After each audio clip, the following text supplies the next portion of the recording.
Chaque jour, du lundi au samedi, suivez le journal du Scoop FM à 18h30, 21h30, 8h juste, 12h30 et 16h juste sur la 98.5 MHz Kipushi 24 Radio, la chaîne partenaire. Scoop FM, la neutralité réelle. Merci si vous nous rejoignez à travers les mondes pour cette nouvelle session du journal. Mesdames, Messieurs, bienvenue. Avant de commencer, voici les principaux titres. La Première ministre Judith Touloukwa-Souminois a échangé avec une délégation de l'Inspection générale de finances ce lundi 4 novembre 2024 pour une gestion responsable de finances publiques. Le ministre de la Justice a confirmé la tenue des États généraux de la justice à l'occasion d'un point de presse tenu à Kinshasa. Nous parlerons également de l'élection américaine où Donald Trump accuse déjà le Parti démocrate de tricherie. Mesdames, Messieurs, bonjour et bienvenue dans cette nouvelle session du journal. Restons toujours sur ce même chapitre où le ministre de la Justice et garde des Sceaux Constant Mutamba s'est prononcé également au sujet de la révision de la Constitution. Selon le ministre de la Justice Constant Mutamba, ce sont des réformes qui constituent la base de la gestion d'un pays. Il estime qu'il est plutôt question d'adaptation des lois au contexte du pays. Écoutez-les dans cet extrait choisi pour vous par Gracia Akilimali. Il ne faut pas avoir peur des réformes. Un gouvernement ne peut pas gouverner sans réforme. En réalité, comme je l'ai toujours dit, un ministre qui passe dans un ministère sans apporter des réformes, en fait, a été un touriste passé dans ces ministères-là. Parce que les questions des sociétés se règlent par des réformes. C'est quoi les réformes? C'est le constat qui est fait et la solution qui est apportée. Et ça se fait par des lois, par des textes qui régentent la société. C'est pourquoi en France, chaque ministre s'empresse d'abord à porter des réformes, à proposer des projets de loi. Et ces réformes peuvent toucher, par exemple, à la Constitution. Et vous savez, Rouvillo a dit, les constitutions ne sont pas des tentes dressées pour le sommeil. Elles sont appelées à s'adapter aux réalités sociétales, tout comme les lois. Les lois peuvent être faites et défaites selon le contexte. Ce sont les hommes qui les élaborent pour pouvoir régler des problèmes précis. Mais lorsque nous nous rendons compte qu'il y a des failles dans leur application, en tout cas, il convient de pouvoir les adapter. Donc l'adaptation des lois ne devrait pas faire peur aux acteurs politiques, aux gouvernants et aux gouvernés. Parlons affaire Jacques Ndala. La justice congolaise a décidé de poursuivre l'opposant Jacques Ndala pour propagation des faux bruits dans l'affaire des services qu'il aurait subi à l'ANR pour John Bangou, cadre des Ensemble pour la République. Cela était prévisible, il l'a dit au téléphone de Christian Mouchampa. C'était prévisible que les dossiers de M. Jacques Ndala pouvaient tourner contre lui parce que nous sommes dans un état de non-droit où c'est l'injustice qui règne. Et surtout, face à lui, il a les services de sécurité, il a une dame qui dit chaque jour qu'elle travaille pour le compte de ces services-là, et ils sont en train de tout faire pour laver l'image de ces services. Or, c'est connu de tout le monde que les services que nous avons plongent souvent dans la violation des droits de l'homme. Et on fait tout pour sauver l'image de ces services et de la dame. Comment y parvenir? C'est noyer Jacques Ndala, qui serait victime des abus au niveau de ces services en question. Et c'est pourquoi ici, nous trouvons que cette situation ne peut pas aider la République à avancer. La vraie justice viendra, même si aujourd'hui, ceux qui se croient être forts cherchent à couvrir leurs violations des droits de l'homme. Il y aura un temps où la justice sera établie dans ces pays et tous ces gens-là vont répondre de leurs actes. Et nous ne pouvons pas baisser les bras, nous continuons toujours à lutter pour chasser l'injustice qui règne aujourd'hui dans ces pays et rétablir le vrai état des droits où chaque Congolais va se retrouver considéré et voir ses droits respectés. Sinon, c'est vraiment déplorable. Et dans tout ça, on cherche tout simplement à laver la dame Denise et la sortir de la prison. Et malheureusement, c'est ce qui va arriver encore dans peu de temps. Direction dans la province du Haut-Katanga, précisément à Lubumbashi, où l'incendie survenu lundi 4 novembre 2024 au lycée Chondo, dans la commune de Lubumbashi, a été maîtrisé grâce au déploiement de la brigade anti-incendie de la mairie de Lubumbashi. Les dégâts humains et matériels ont pu être évités. Suivez. L'aile dortoir du lycée Chondo sauvait des justesses à la cité Gécamine dans la commune de Lubumbashi grâce à la promptitude de soldats du feu de la mairie de Lubumbashi. Aussitôt informée, alors qu'elle revenait d'une itinérance à travers la ville, l'honorable Joyce Tunda Chansa, maire d'intérim de la ville de Lubumbashi, est descendue sur les lieux et a personnellement coordonné les opérations d'extinction grâce à 3 camions anti-incendie. Nous avons commencé par bloquer la progression. Comme nous avons trouvé que le feu a commencé par le sud, il allait vers le nord, nous avons commencé par attaquer le nord pour reculer vers le sud, parce que comme il s'est propagé vers le nord, nous on va vers le nord, on le recule de là qu'il a commencé. Et ainsi de suite, nous sommes partis là qu'il a commencé pour bloquer les petites progressions, parce qu'il y avait risque de descendre jusqu'au rez-de-chaussée. Alors il fallait protéger aussi le rez-de-chaussée qui ne soit pas touché. C'est ainsi que nous l'avons maîtrisé juste au premier niveau là qu'il était. Le dégât humain, il n'y en a aucun. Il n'y en a aucun dégât humain. Ce que nous retenons est que la charpente a été touchée. Il y a certains endroits, le plafond a été entamé et c'est parti en fumée. Mais on s'est battu, voilà. Nous sommes arrivés à ce résultat-là. On ne nous a pas encore donné les détails, mais je suis en train de suspecter toujours le courant électrique.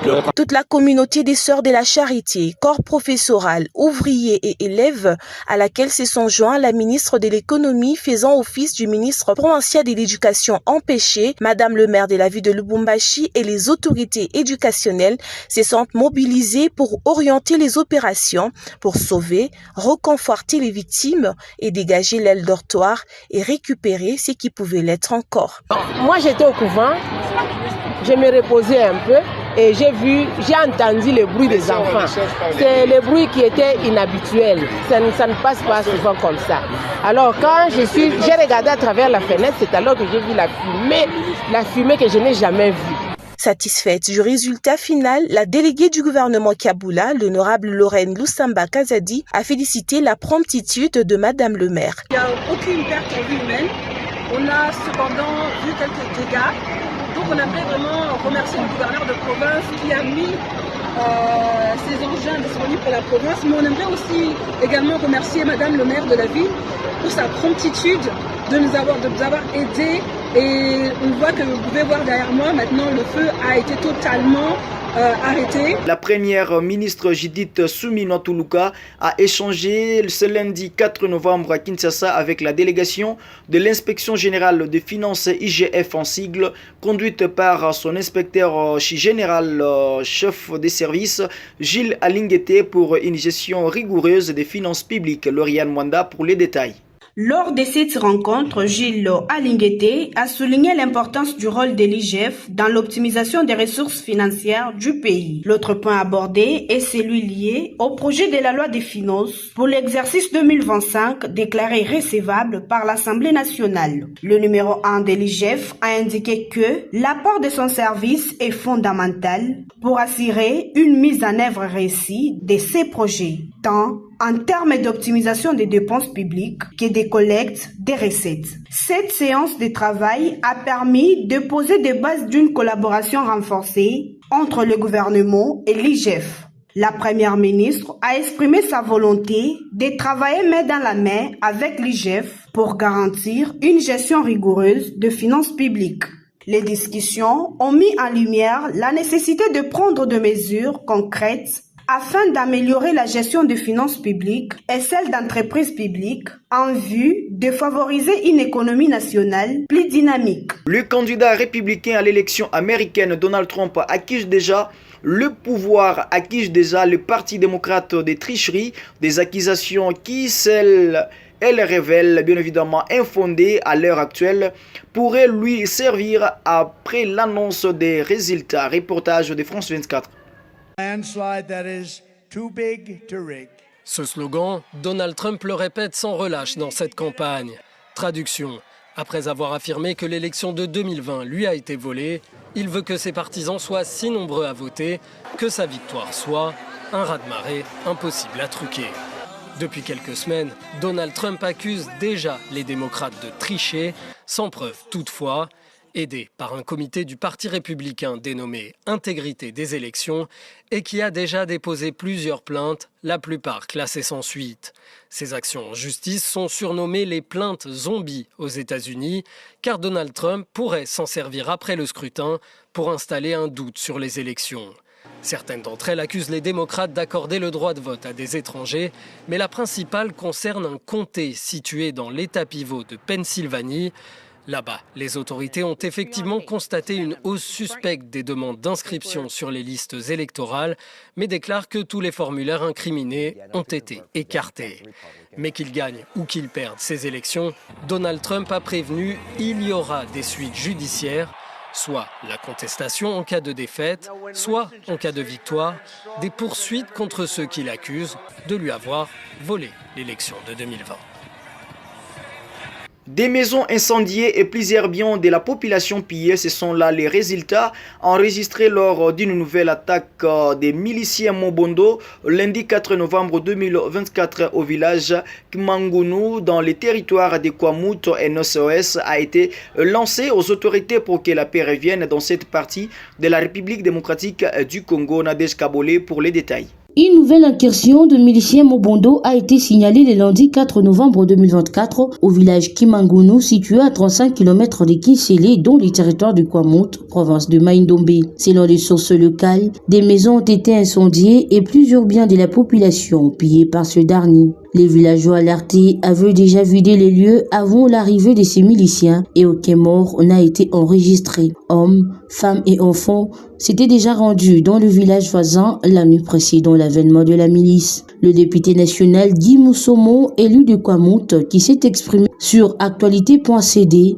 renseigne que quand ils sont arrivés sur les lieux, ils n'ont trouvé personne. La population était déjà alertée. C'est pourquoi on déplore aucun mort. C'est hors la loi. On commençait à piller les biens de la population, allant jusqu'à brûler les maisons. Nous ne cesserons de crier et d'alerter le gouvernement sur la dangerosité de cette milice vis-à-vis de la population et que les autorités puissent mettre tout en œuvre pour démanteler ces réseaux et de mettre hors d'état de nuire ces assaillants qui sèment la terreur et la désolation dans les territoires de Kwamut. Nous demandons à l'armée d'intensifier les patrouilles pour traquer ces bandits afin que la paix revienne rapidement. Il s'y est de rappeler que la semaine dernière, le gouvernement de la République avait annoncé la capture de 5 miliciens Mobondo et 3 armes récupérées au niveau des fermes Doula et Mbolé au sud-est du village Masiaka, toujours à Kwamut.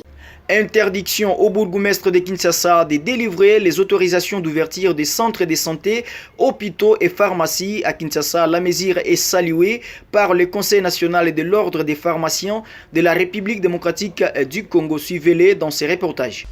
Après l'expiration le 25 octobre dernier du moratoire accordé aux établissements de soins de santé et pharmaceutiques non viables et vont dans la ville de Kinshasa, les bourgmestres ont été interdits par les ministères provinciaux de la santé de délivrer les autorisations d'ouverture des hôpitaux, centres de santé et pharmacies. Une décision accueillie de demain par le Conseil national de l'ordre des pharmaciens de la RDC qui appelle à la fermeture des pharmacies non en règle. Nous estimons que ça c'est une mesure qui stoppe une hémorragie qui était en train de multiplier les pharmacies comme des champignons dans la ville de Kinshasa avec toutes les conséquences possibles.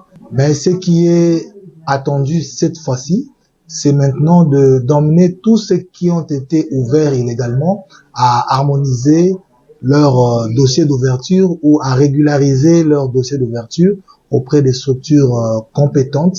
C'est ça qui sera le traitement. Tous ceux donc qui ne seront pas à la hauteur par rapport aux attentes réglementaires, légales et même scientifiques ou techniques devront carrément fermer. Cette mesure prise par les ministères provinciaux de la Santé ne semble pas faire l'unanimité auprès de certains tenanciers des pharmacies qui ont annoncé des mouvements de grève. Une action balayée d'un revers de la main par les présidents de l'Ordre national des pharmaciens. Et ce n'est pas au sein des pharmaciens. Il s'agit des personnes que nous citons qui ont illégalement ou irrégulièrement ouvert des pharmacies avec la complicité ou l'accompagnement illégal des bourgmestres comme nous sommes en train de dénoncer. Ce sont ces personnes-là qui sont dans une position d'illégalité, qui cherchent à vouloir maintenir le pays dans la situation du chaos.